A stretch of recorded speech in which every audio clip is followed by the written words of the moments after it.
In this video I'm going to demonstrate how to use the Forge Photoshop action. So I've got this image here. We're going to be running the action to create this effect. So the action creates a lot of broken up rocks. It creates a textured background with a lot of cracks, and when the cracks sort of intersect the area that we define in the photo, they start glowing. So a few other examples I have here is this guy here.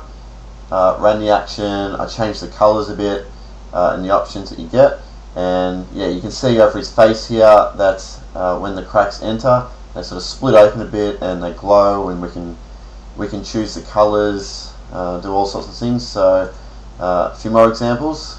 Got this illustration, created this guy here.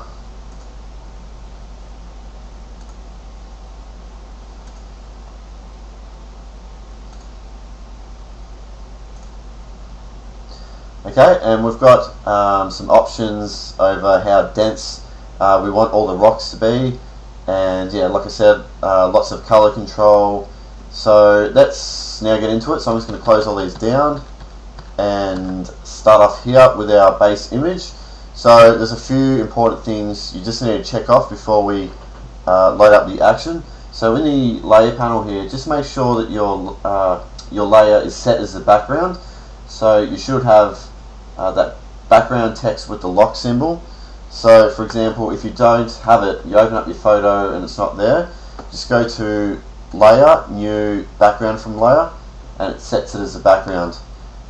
Also in the layer panel, just go up to the top here and go to Panel Options, and just down the bottom make sure Add Copy to Copied Layers and Groups is selected. Next, go to the image mode, image menu, go to Mode, and make sure RGB color mode is selected and 8 bits of channel. And lastly, if I just go to image size, just ensure that you're using a decent sized photo.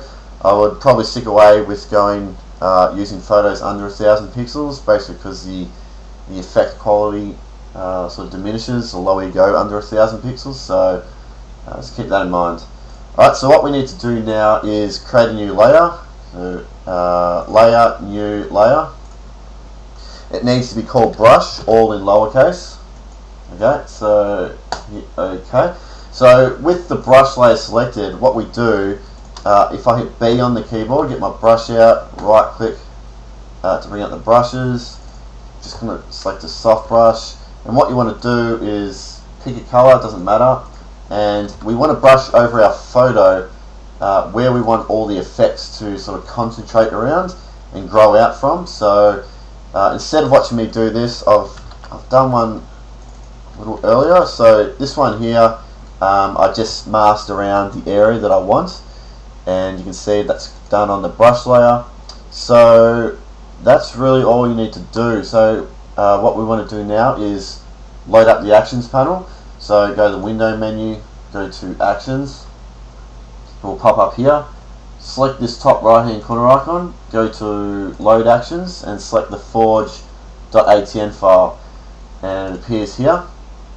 So you can see we've got three options: rock density low, medium and high. I recommend starting off with low, and if the action finishes and you want more rocks, play it again with medium. If you want more, try it again with high. Okay, so that's all done. All we need to do now is click play on this action. So the effect takes about 3 minutes to build, so just click play and come back to it. Come back to Photoshop in a few minutes time. I'm just going to skip ahead on the video and get to the result, and then we're going to go down through every single layer and talk about how to make some customizations to it. Okay, so the action's stopped, and you can see we have the default result here. So just remember that the default colors are these oranges, and that we can change all that pretty easily. So what we want to do now is just minimize the Actions panel and jump into the layer panel here.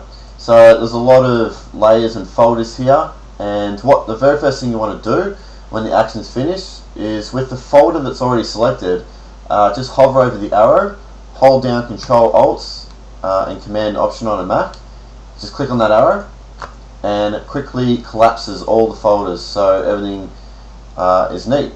Okay, so we'll start from the top. I have the brush layer still on, so one thing to remember about this action is every time you run it, you're going to get a different combination of where these rocks appear, and also these cracks that you can see that come into the photo.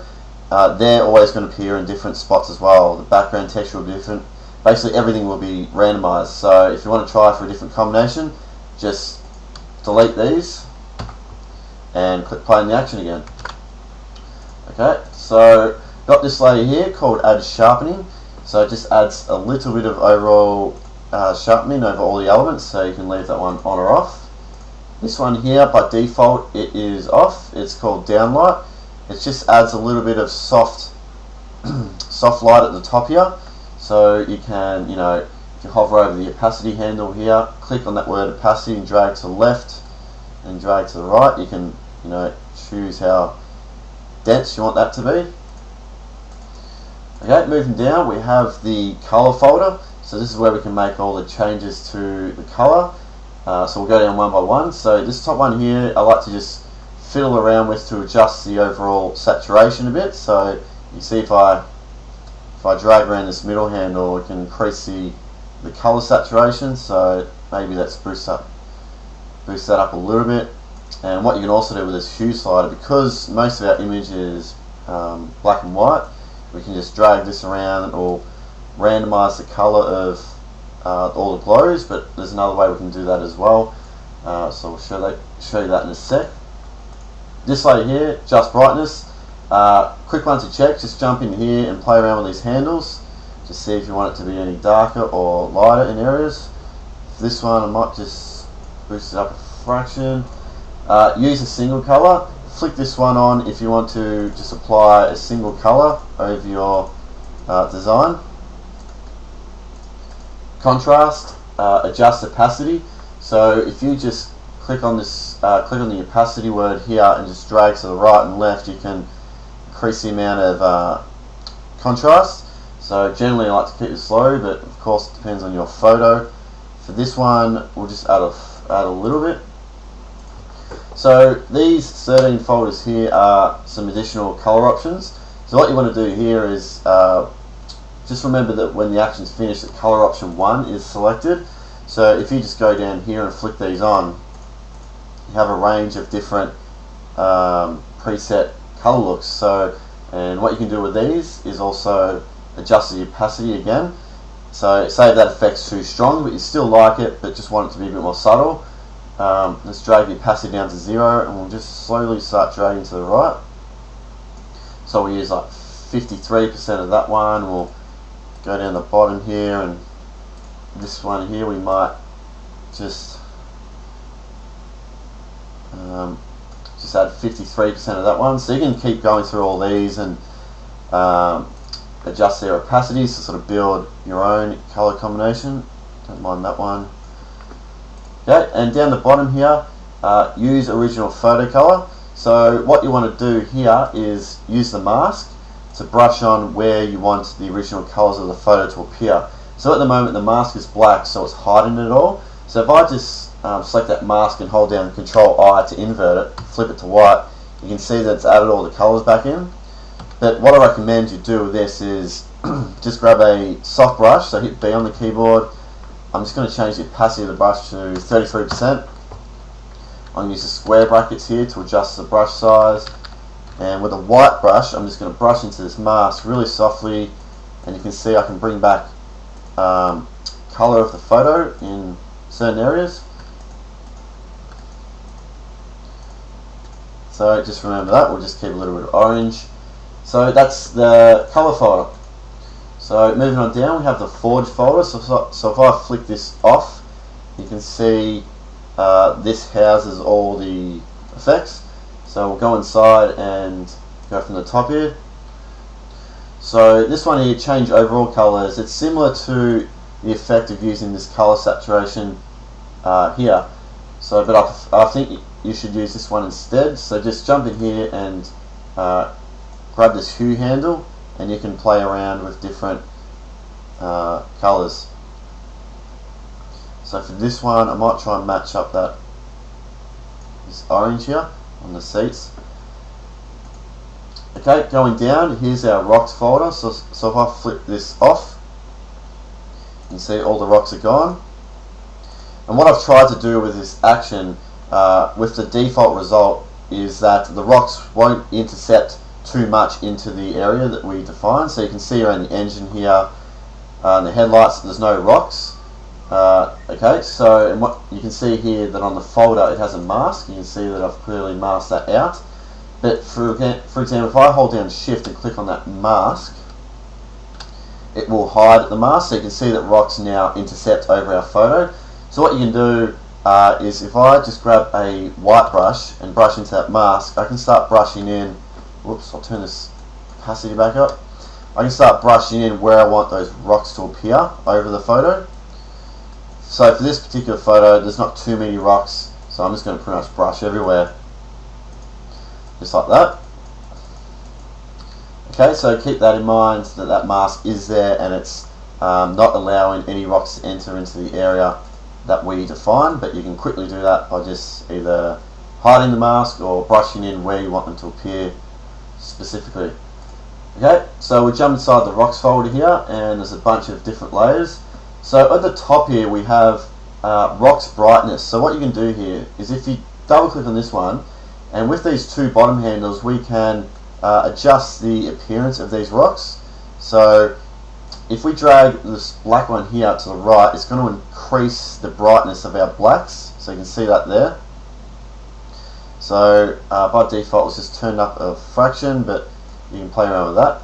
And this one here, if you drag this one inwards from right to left, it will crush the highlights of the rock. So if you wanted black rocks, you could bring this all the way down like that. So that might be a look that you prefer, but if you want the strong highlights, just boost this right back up, just like that. And there you go. So that's that one. Rocks glowing highlights, if you flip this one on and off. So say for example, if you look at this rock at the very top here, as I flip this one on and off, it just adds a little bit of glow. Whoops, a little bit of glow from the highlights. Turn that one back on. Okay, so moving on down, we have these layers here are all our rocks on individual layers. So if I move this one around, you can see that we can reposition these wherever we want.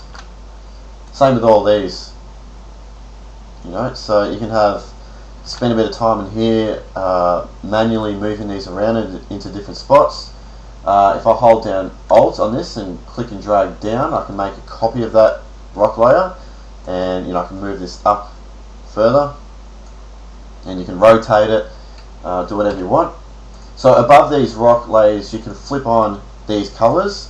What that'll do is basically fill in our rocks with a color. So if that's too strong, you can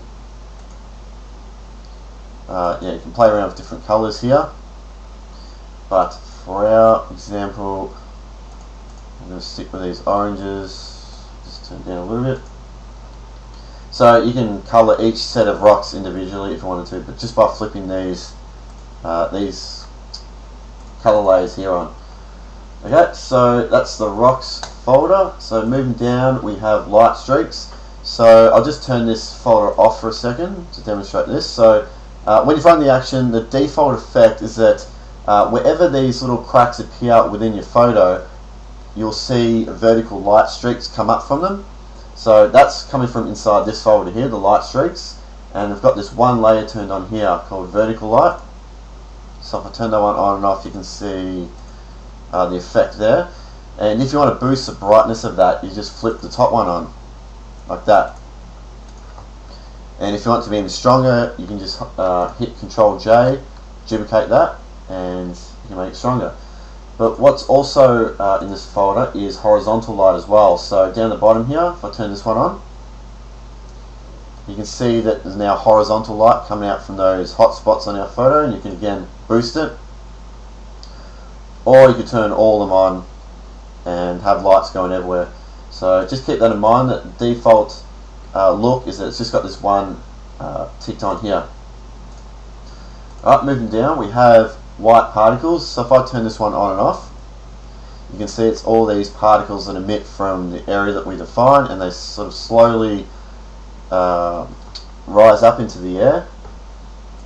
So there's a couple of layers in here. You can move those around, you can duplicate them, scale them.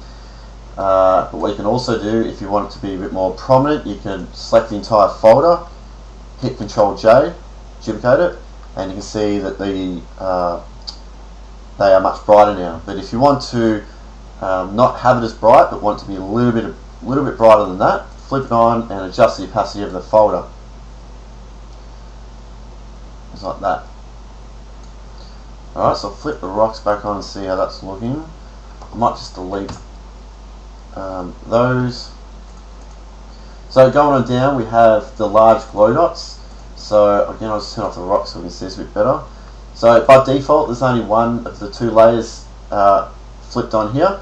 So what this is, if I just turn this on and off, it's just a very subtle random little glow spots around the area that we define, and you can double click on the layer above it to randomize its color.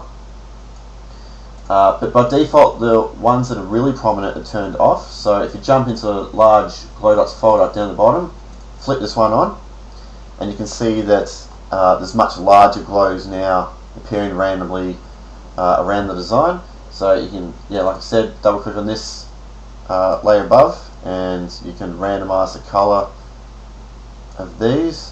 What I also like to do here is, if I zoom out and hit Control T, you can see that there's a bit of room to reposition this. So I'm just going to place that there, something like that. So just remember that you can zoom out and manually position where you want those glows. Alright, so moving on down, we have the darken photo edges. So if I turn this one on and off, you can see just around the perimeter of where we define, it adds a little bit of a like a drop shadow to help it sort of stand out from the background. But if you want that off, just flip it off. Okay, so this folder here, it cracks. If I turn this one on and off, you can see that in the background it's all those cracks, and also the cracks that intercept with our photo that start glowing. So let's go inside here and take a look. Let's expand this a bit. So this top one here, if we want to just change the color of the glows within our photo, double click on this top layer and drag this handle around, and you can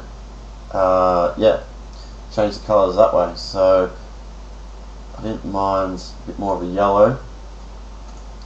So what I'll do here, I'll just flip all these off and go from the bottom. And so this one here, outer cracks narrow, so they're the little thin cracks that appear everywhere in the background.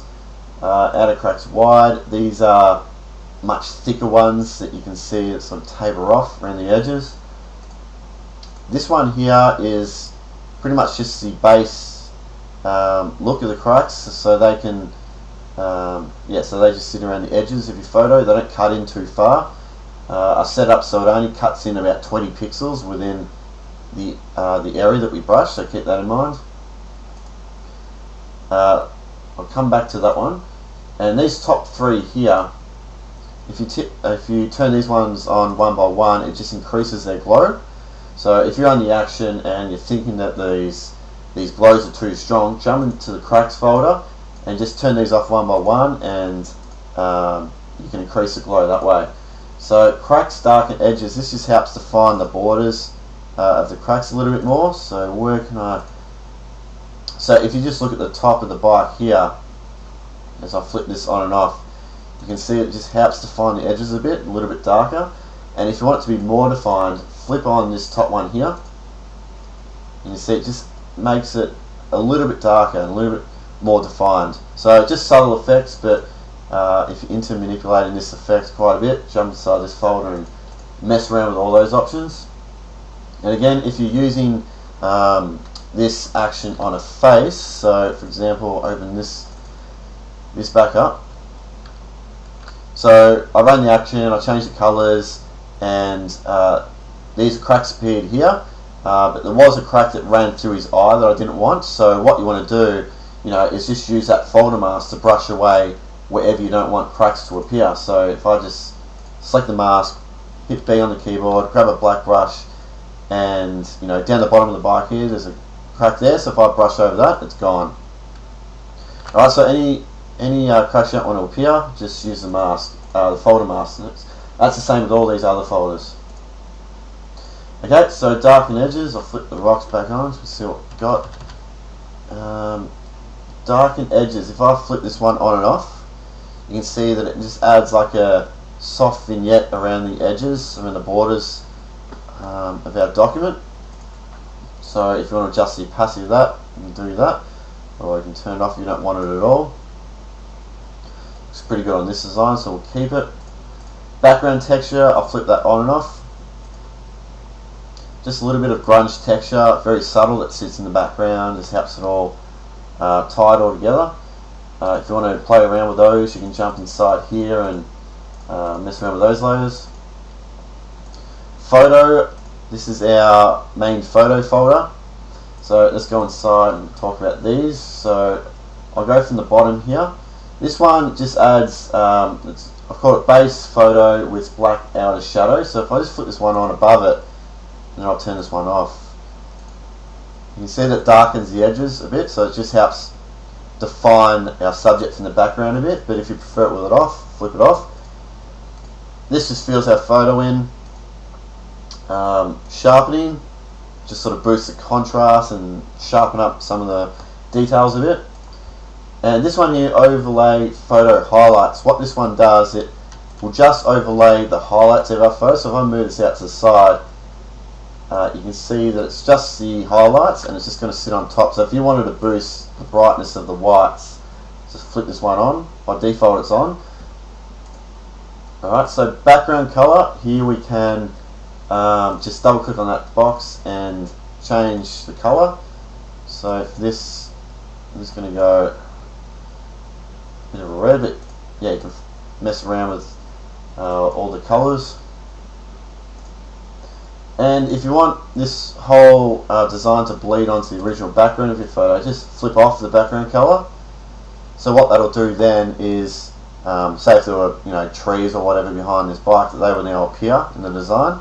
So just keep that in mind. Okay, and also if you wanted to export this as a PNG with a transparent background, turn these both off. So now you can save that out as a PNG and drop that onto other artwork if you want. So that's essentially really all you need to know about this action. Just a lot of, just encourage you to jump into these layers and mess around with changing the glow colors and the glow dots folder. Jump in and turn this one on. See if you like it or not. Move it around. Yeah, jump into this color folder here. Actually, that looks pretty good. I'll just add a little bit of that. I'm going to flip the sharpening back on,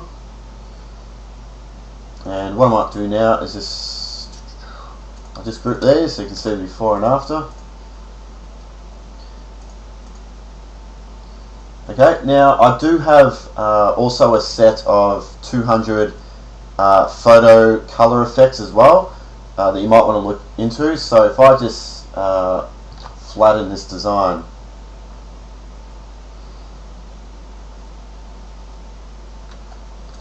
just flatten this and remove this, so now I've just got a one layer. So what I also like to do with my designs is use those photo effects. I'll put a link in the video below. So the way they work is you just open up this master looks folder and there's a whole bunch of different color looks, and you just click play on them and they apply subtle color looks, and each time you click play on one of these, it creates two layers.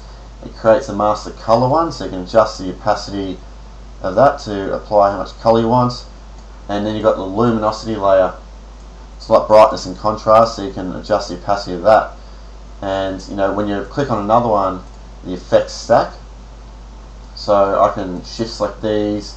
I could bring them up to the order if I want, and if I shift select those, and I can adjust the opacity at the same time, just like that.